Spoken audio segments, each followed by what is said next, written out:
आंतरिक प्रणाम।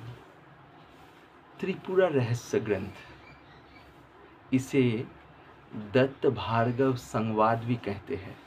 उस ग्रंथ में विद्यानगरी की वर्णन आया, जिस नगरी में सभी पेशाओं के लोग यानी आजीविका से जुड़े हुए लोग आत्मबोध युक्त है, यानी जिनके दिल में से अज्ञानता नष्ट हो गई।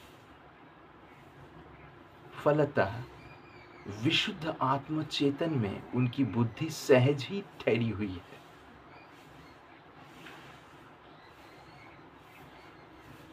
और सभी कार्य करने के बावजूद भी वे दिव्य धुन में उनके जीवन तरंगायित है, क्योंकि मन के अंदर रहने वाला अज्ञान या बुद्धि में रहने वाला अज्ञान ही दिव्य जो लहर है, प्रकृति के जो सहज तरंग है या लय है, उससे हमें अलग बनाता है।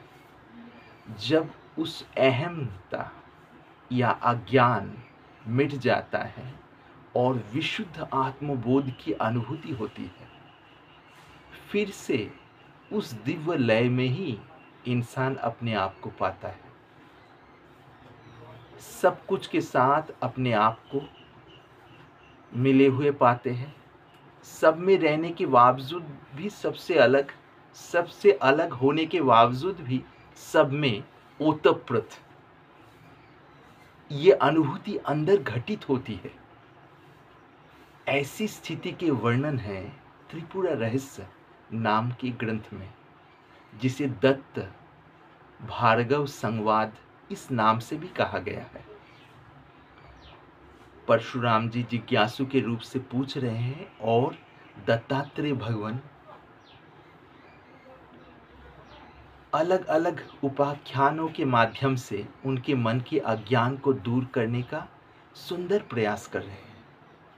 अंततः गत्वाहा यानी आखिरकार परशुराम जी के मन से अज्ञान हट गई और उनको अपने सहज स्वरूप का अनुभव हुआ।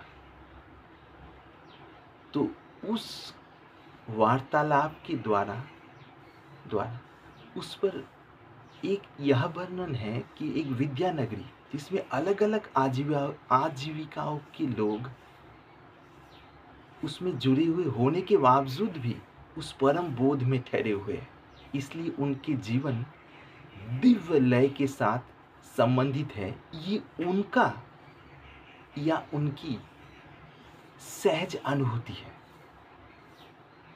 तो वर्तमान में समाज में जिस प्रकार के विक्षोभपूर्ण स्थिति है, इसके मूल में एकमात्र कारण है कि व्यक्ति को अपने वास्तविक स्वरूप की पहचान नहीं।